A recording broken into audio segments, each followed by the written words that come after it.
I am discussing the rumored Goodluck Jonathan contesting the 2027 Nigerian presidency, his possible chances, and a critique of Adams Oshiomhole's view that only Jonathan's enemies will push him into the race, given his 2025 loss.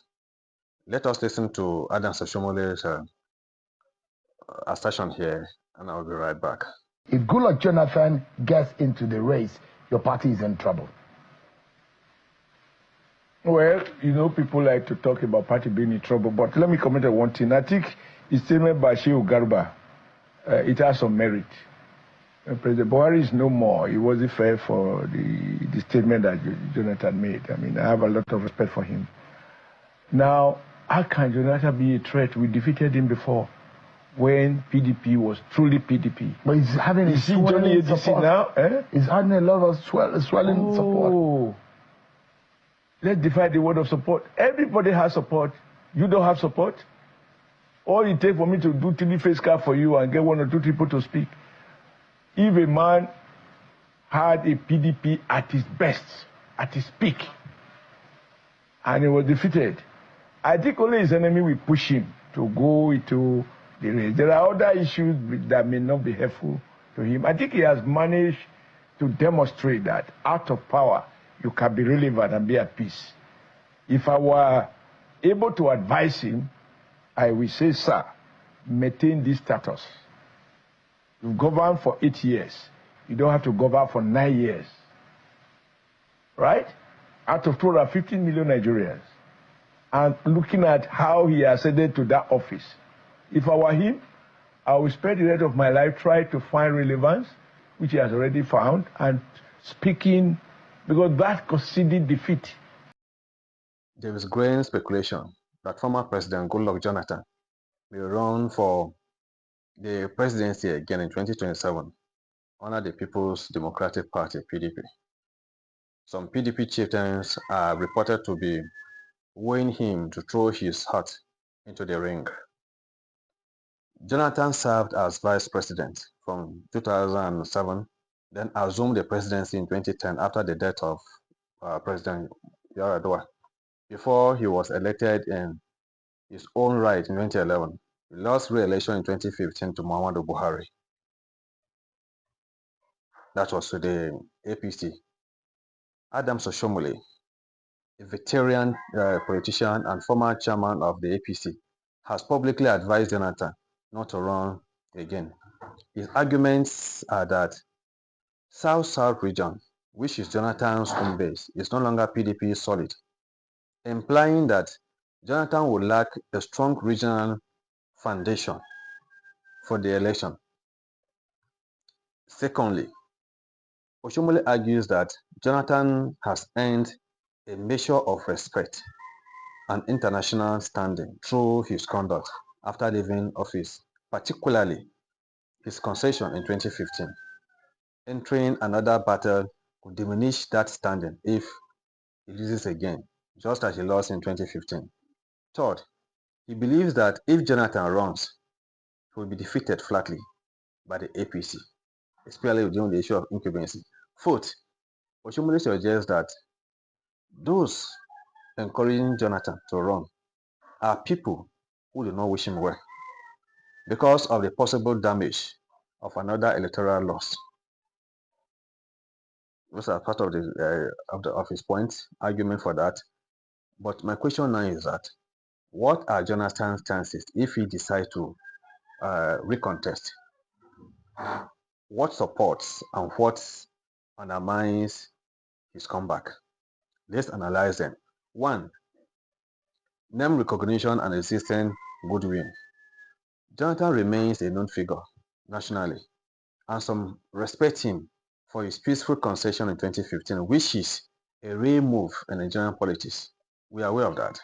That act resonates with many who value democratic norms, including myself. Second, desire for alternatives.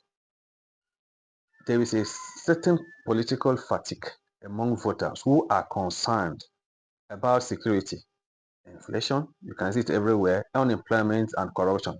a returnee with a perceived more benign image and not with current participating with current political feelings can be attractive. Analysts have suggested that Jonathan could draw votes from places beyond his region, especially where calls from a return have come from the north. Third, PDP leverage. If PDP does a PDP leverage, if PDP is solely behind him and can leverage internal party structures, he may get the nomination and party machinery. His past leadership might have residual influence on the party structures. And what are the undermining factors? We need to take that into consideration as well. One, weakening regional grip and evolving party loyalists. Oshomole's point about the South-South no longer being family on the family PDP is significant. PDP is no longer in firm control of the region. And political realignment like defections, party strength, and voter priorities can erode previously secure bases, which is true. Nothing stays forever. And then two, incumbency advantage of the ruling party. Running against an incumbent President Tinubu, if he is on the ballot, or the APC choosing candidate, is always difficult in Nigeria, where ruling parties often have control of federal levers, patronage, and state apparatus. So it's not always easy. And then third, 2015 defeat baggage. The loss in 2015 can be framed both positively, that is for conceding, and negatively for being displaced, even when his party was strong. Issues such as perceptions of corruption, policy failures, or security lapses during his presidency are likely to be used or raised against him. And then fourth, internal party fragmentation and vote splitting. If multiple aspirants emerge, or if there is no consensus among opposition forces, vote may split. This is especially crucial in the multi-ethnic, multi-religious, and multi-party context of Nigeria. Jonathan's entry complicates coalition making or reduce the effectiveness of opposition unity. We have to take things from that angle so that he can know how to strategize. Whoever is going to manage him is going to strategize. Now, is Oshiomhole right in saying only Jonathan's enemies want him to run? That is what we are going to consider now. This is a provocative statement to me, intending to dissuade Jonathan by framing encouragement to run as disloyal or ill-advised. But whether it holds up depends on how one defines enemy in this context. Let us consider certain groups as far as this is concerned. One, supporters who genuinely believe in his potential, that's in Jonathan's potential. Not everyone urging Jonathan's candidacy necessarily wants him to lose. It's a fact. Some may believe he remains the best hope for opposition unity or return of PDP strength. There may be political allies hoping for a revival of his brand, or simply voters disenchanted with current leadership. A lot of grumbling in the country. Two, self-interest of political actors. But there is validity in Oshiomole's concern that some urging may come from persons with self-interest. Examples are the party militants seeking leverage, political brokers wanting relevance, or regional leaders wanting to shift power or power dynamics. For them, Jonathan's candidacy may serve personal or group goals more than national cohesion or electoral victory. That is from the angle we need to look at it. And then third, legacy risk. The notion that Jonathan's own legacy could be damaged by another electoral defeat or poor showing is real. So a piece of advice to stay out may stem not from enmity but from concern. Either his allies who worry about reputation or general political observers who think the cost may outweigh the gain. That's the situation. And then fourth, political messaging framing the encouragement as being from enemies may serve Oshiomole's own political ends as well. Let us take it from that angle as well. Discouraging Jonathan helps APC's perspectives and may also serve as a way to warn PDP that lingering nostalgia may not work. It's part of the contest of over narratives. That is it. Remember that Adams Oshiomhole is in APC. So while some who want Jonathan to run may indeed have motives that aren't purely numbered, it is too broad to assert that all encouragement comes from enemies. And in conclusion, Jonathan's rumored run in 2017 is possible, but faces steep odds. To have a serious shot at, he will need PDP unity, strong backing, and avoiding internal fractures. A clear, compelling message that distinguishes him from Tinubu or any APC candidate while addressing current national concerns.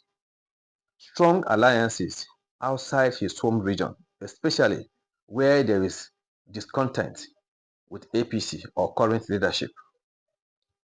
Tactics to manage the narrative about his past, both the positives, example, peaceful transition, and the perceived failures. They need to handle this and need experts to handle that area for him. If he miscalculates, the cost could be loss of reputation, further weakening of regional influence, and perhaps a confirmation of political decline. Oshiomole's warnings are not without merit, particularly about preserving legacy and avoiding a hollow comeback in 2017. Yet, in democracy, the right to run belongs to all eligible citizens, and Jonathan may see reasons, strategic, moral, or political, to believe the gamble is worth taking.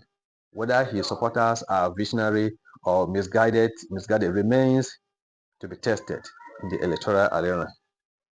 Let us consider the projected electoral map, Goodluck Jonathan's possible strengths and weaknesses.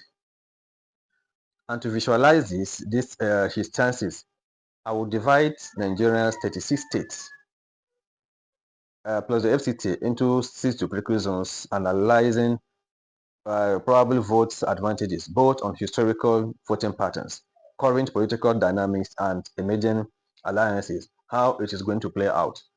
First of all is the South-South geopolitical zone, which has 6 states, and which includes Bayelsa, Rivers, Delta, Akwa Ibom, Cross River, and Edo State. The projection is likely PDP, which is Jonathan's stronghold, and that could be 4 out of the 6 states. The rationale behind this prediction is Jonathan's home zone, and emotional base. Bayelsa and Delta remain firmly PDP state. Rivers is volatile after the Wike Fubara rift. Jonathan could, regain sympathy support if he aligns with Fubara's faction. Edo is currently PDP, but leaning toward APC. Akwa Ibom and Cross River could split depending on alliances. And then the estimated outcome is this: PDP with Jonathan as their candidate will secure 4 states, and APC 2 states from the zone. That is the South-South geopolitical zones. And then the second zone is the Southeast zone with 5 states, and they include Abia, Imo, Enugu, Ebonyi, and Anambra. The projection is moderate, with PDP having advantage of 3 out of the 5 states. Reason being that the Southeast admires Jonathan's past inclusion policies and calm governance style. That is that for it. However, the Labour Party is still strong after Peter Obi's 2023 momentum, and that could split votes significantly. Jonathan could recover some support if Obi does not recontest or align strategically with PDP. That's another strategy, how he may go about it. Then the estimated outcome is that PDP will take 3 states, while LP and APC will split 2 states. and that is if Obi recontest under LP. Third zone is the region, and they include that the southwest zone: Lagos, Ogun, Oyo, Ondo, Ekiti, and Osun State. The projection is heavily APC and may take 5 out of the 6 states. Reason being that the region is Tinubu's stronghold, and entrenched PDP's APC structure remains powerful. Jonathan's support here is mostly among Christian minorities and nostalgic moderates. That is his hope. Only Oshun might favor PDP due to Governor Adeleke's control over the state.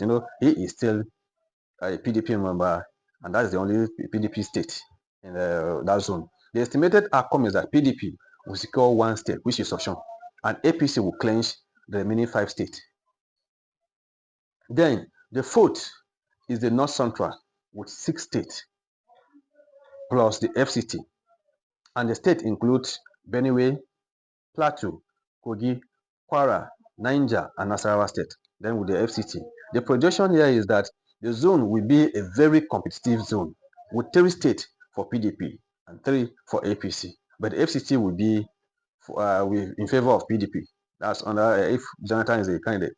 The rationale behind it is that religious and ethnic balance could help Jonathan here. Plateau and Benue are usually PDP friendly.